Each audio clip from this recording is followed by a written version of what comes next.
मध्य पूर्व में युद्ध की आहट अब और तेज हो चुकी है। अमेरिका के राष्ट्रपति डोनाल्ड ट्रंप द्वारा ईरान के न्यूक्लियर साइट्स पर कराए गए बमबारी के कुछ ही घंटों बाद सीरिया में अमेरिकी सेना के एक बेस पर जबरदस्त हमला हो गया। इस हमले के बाद से अमेरिका में अफरा तफरी मची है। राष्ट्रपति डोनाल्ड ट्रंप को इसकी सूचना भेज दी गई और कहा जा रहा है कि अब मामला गहरा हो सकता है। अमेरिका में इसे लेकर मीटिंग्स होने लगी है। सीरिया के हसाका प्रांत में स्थित अमेरिकी सैन्य अड्डे पर मोर्टार अटैक की खबर है। ईरान समर्थित मेहर न्यूज एजेंसी के अनुसार यह हमला रात के अंधेरे में हुआ। शक की सुई ईरान समर्थित मिलिशियाई समूहों की ओर है। माना जा रहा है कि यह हमला ईरान की ओर से अमेरिका के परमाणु साइट्स पर हमले का जवाब हो सकता है। कुछ ही घंटे पहले अमेरिका ने फोर्डो, नतांज और इस्फहान में बंकर बस्टर बम बरसाए थे। ट्रंप ने इस मिशन को टोटल ऑब्लिटरेशन बताया था। अब इस फैसले के परिणाम सामने आने लगे हैं। ईरान ने पहले ही ये चेतावनी जारी कर दी थी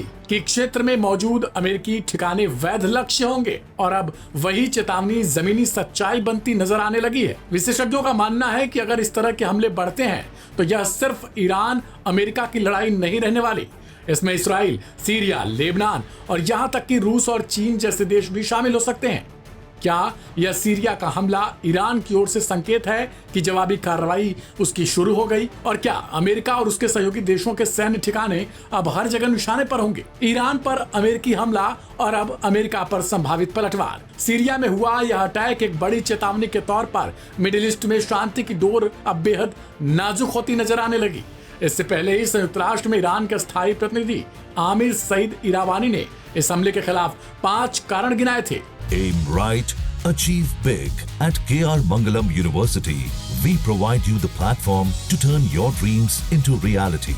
At KR Mangalam University. संप्रभुता पर हमला, गाजा पर अमेरिकी चुप्पी, परमाणु वार्ता से पहले हमला, कासिम सुलेमानी की हत्या, यूरोपीय शांति प्रयासों को नाकाम करना। गौरतलब है कि ईरान से सबसे करीब अमेरिकी बेस इराक का ही है, लेकिन सीरिया की भी दूरी ज्यादा नहीं है। ईरान से हसाका प्रांत करीब 1100 किलोमीटर है।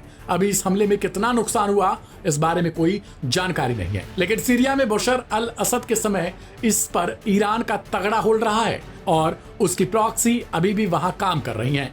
ईरान के तेवर तीखे हैं और जवाब तय माना जा रहा, लेकिन इस हमले के बाद कहा जा रहा है कि शायद ईरान के इशारे पर ही यह हमला हुआ हो। ईरानी संसद ने एक और बड़ा कदम उठाते हुए स्ट्रेट ऑफ हॉर्मुज को बंद करने का प्रस्ताव पास कर दिया है।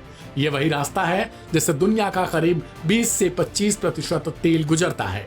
अगर ईरान ने इसे बंद कर दिया तो वैश्विक ऊर्जा संकट भी खड़ी हो सकती है।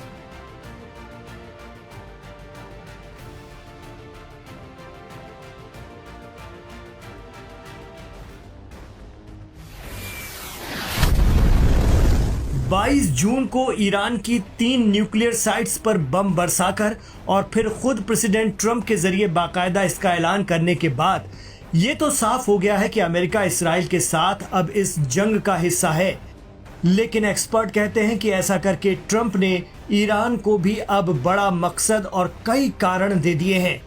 हो सकता है वो जिद में आकर न्यूक्लियर बम बना दें, क्योंकि इससे पहले ईरान की संसद में एक प्रस्ताव पास हो गया है और वो ये कि ईरान फारस की खाड़ी में मौजूद हुर्मुज जलडमरू मध्य या आबनाए हुर्मुज को बंद कर देगा।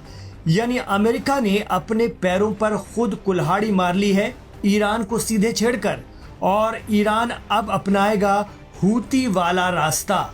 जी हाँ, जैसे लाल सागर पर यमन के अंसारुल्लाह या हूती जंगजुओं ने इसराइल और अमेरिका के जहाज़ों के लिए कड़ी बंदिश लगा दी थी और बड़े बड़े हमले करके भी दोनों ताकतें हूतियों से 1.5 साल से भी ज़्यादा वक्त से रेड सी को खाली नहीं करा पाए थे। हालात ये बने कि अमेरिका को आखिरकार यमन के अंसारुल्लाह से सीज़ फायर करना पड़ा था, क्योंकि उसे हर दिन लाखों करोड़ों डॉलर का नुकसान उठाना पड़ रहा था। अब ईरान स्ट्रेट ऑफ हुर्मुज बंद करके उसी रास्ते पर चलने जा रहा है।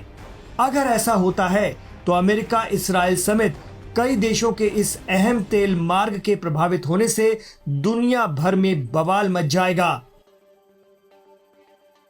Aim right, achieve big. At KR Mangalam University, we provide you the platform to turn your dreams into reality. At KR Mangalam University. US और इसराइल से निपटने के लिए ईरान के पास ये बहुत अहम चाबी है और अब ईरान इसका इस्तेमाल ताला लगाने के लिए करने जा रहा है।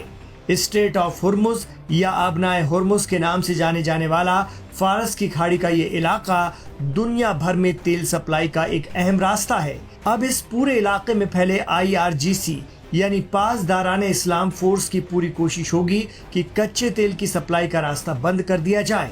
कहा जाता है कि ईरानी पासदाराने इस्लाम समंदर के अंदर भी है और बाहर भी।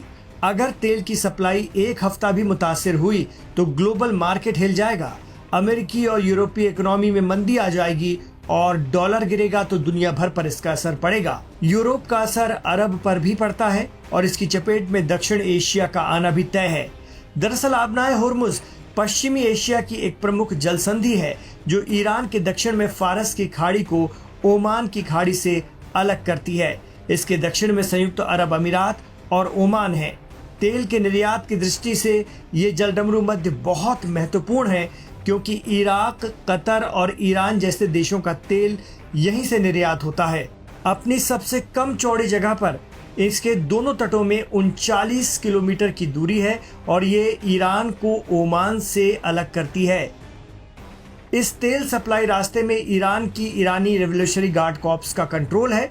जब यमन के हूती लाल सागर में नाकाबंदी करके इजरायली अमेरिकी जहाजों को रोक सकते हैं तो फिर ईरान तो उनसे कई गुना अधिक ताकतवर है और अब ईरान ऐसा करने जा रहा है क्योंकि अमेरिका ने उसे ऐसा करने की वजह दे दी है।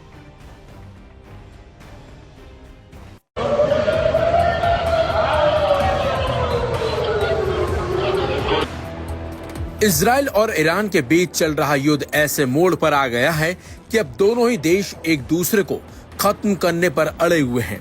दोनों ही देश एक दूसरे पर ताबड़तोड़ हमले कर रहे हैं, लेकिन ईरान पर अमेरिकी हमलों ने इस जंग को और ज्यादा भड़का दिया है। इस हमले का बदला लेने के लिए ईरान ने इजराइल पर हमले तेज कर दिए हैं। ताबड़तोड़ मिसाइलें ईरान की तरफ से इजराइल पर दागी जा रही हैं। अमेरिकी हमलों के बाद ईरान के supreme leader Ayatollah Ali Khamenei ने इजराइल को सजा देने की बात कही है। ईरान के 3 परमाणु ठिकानों पर अमेरिकी हमले के बाद खामेनेई का बयान सामने आया है। हैरानी की बात तो यह है कि अपने इस बयान में उन्होंने अमेरिका का नाम नहीं लिया। ये बयान एक्स पर ईरानी नेता के आधिकारिक हैंडल पर जारी किया गया है।